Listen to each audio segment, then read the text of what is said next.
Hello everyone. तो आज इस वीडियो में बात करेंगे नीट 2024 का जो रिड्यूस सिलेबस एनएमसी के द्वारा जारी किया गया उसके बारे में बात करेंगे। केमिस्ट्री में कौन कौन सा चैप्टर को हटाया गया है या फिर कौन सा टॉपिक को हटाया गया है, इसके बारे में हम डिस्कस करेंगे। ये भी देखेंगे कि क्या किस तरह का पेपर रहेगा, क्या पेपर टफ रहेगा, पेपर का लेवल क्या होगा, ये सब के बारे में भी बात करेंगे। और एक बात करेंगे, क्या हमको एनसीईआरटी जो है वो न्यू एनसीईआरटी पढ़ना चाहिए या फिर ओल्ड एनसीईआरटी पढ़ना चाहिए। क्या पेपर सारा न्यू एनसीईआरटी से ही रहेगा या फिर और भी कहीं से क्वेश्चंस बनाए जा सकते हैं या फिर न्यू एनसीईआरटी के बाहर भी आपको कुछ चीजें पढ़नी पड़ेगी। तो ये सारी बात को हम डिस्कस करेंगे इस वीडियो में। तो अगर हम बात करें केमिस्ट्री में, तो केमिस्ट्री में क्या क्या चैप्टर को कंप्लीट हटाया गया है इसके बारे में पहले बात कर लेते हैं। तो अगर हम ऑर्गेनिक केमिस्ट्री का बात करें तो ऑर्गेनिक केमिस्ट्री में 3 चैप्टर को हटाया गया है और ये चैप्टर है आपका, सबसे पहला चैप्टर है पॉलीमर, दूसरा जो चैप्टर है केमिस्ट्री इन एवरीडे लाइफ और तीसरा जो है एनवायरमेंटल केमिस्ट्री। ये 3 चैप्टर को हटाया गया है और ये पॉलीमर चैप्टर और ये एनवायरमेंटल केमिस्ट्री वाला जो चैप्टर होता था वो काफी स्कोरिंग होता था, या रट करके आप चले जाओ तो आप स्कोर कर सकते थे। एक नुकसान भी होगा, जो बच्चे अगर रटने में विश्वास करते हैं उस तरह बच्चे के लिए हल्का सा नुकसान भी होगा, क्योंकि हल्का सा मेमोराइज करेंगे स्कोर इसमें ज्यादा आता था। तो ये 3 चैप्टर को हटा दिया गया है जो कंप्लीटली रिलेवेंट भी नहीं है, इसको हटा देना भी चाहिए क्योंकि ये काफी इंपॉर्टेंट नहीं है और इसका कोई दूसरे चैप्टर से ज्यादा खासा इसका रिलेशन भी नहीं है।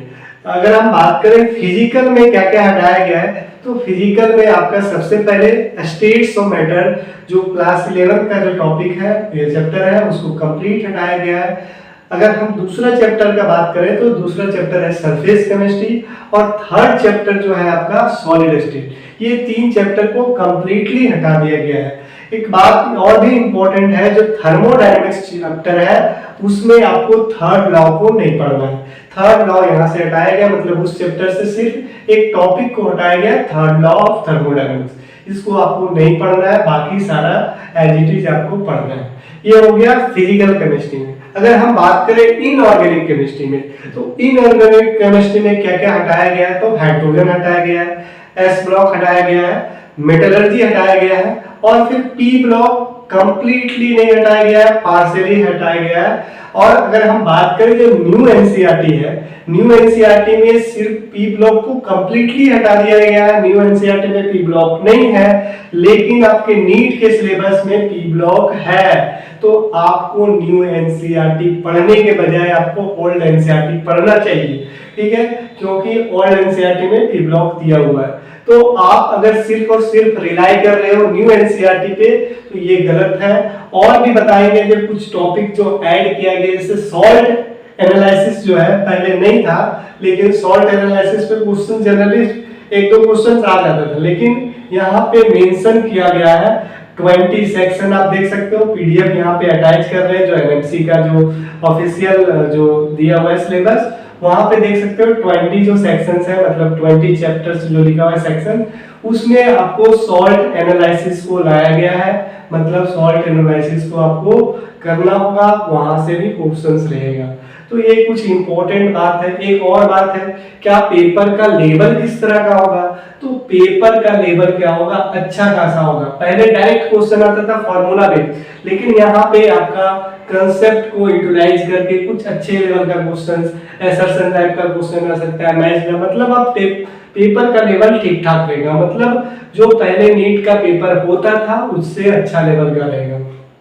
तो एक आपको ध्यान में रखना होगा, क्योंकि नंबर ऑफ कैंडिडेट भी बढ़ रहे हैं, हर साल कैंडिडेट बढ़ रहे हैं। इस साल जो कैंडिडेट देने वाले हैं ये 20 लाख से एबव है। अगर कैंडिडेट बढ़ रहे हैं, सिलेबस को कम किया गया है, मतलब कि पेपर का क्वालिटी को इंक्रीज किया जाएगा। ये बात को आपको ध्यान में रखना है। तो आपको अच्छे से पढ़ना है, आपको सोचना है, कुछ जेईई मेंस का क्वेश्चंस को आपको अटेम्प्ट करना है, कुछ एडवांस का कंसेप्ट जो सिंपल कंसेप्ट है जिस पे बेस क्वेश्चंस बनाया जा सकता है, एसर्शन रीजन टाइप क्वेश्चंस को ज्यादा प्रैक्टिस करना है। कुछ भी हो सकता है, पैटर्न में भी हो सकता है चेंजेस आ जाए। तो ये आपका नीट के सिलेबस के बारे में बात हुआ।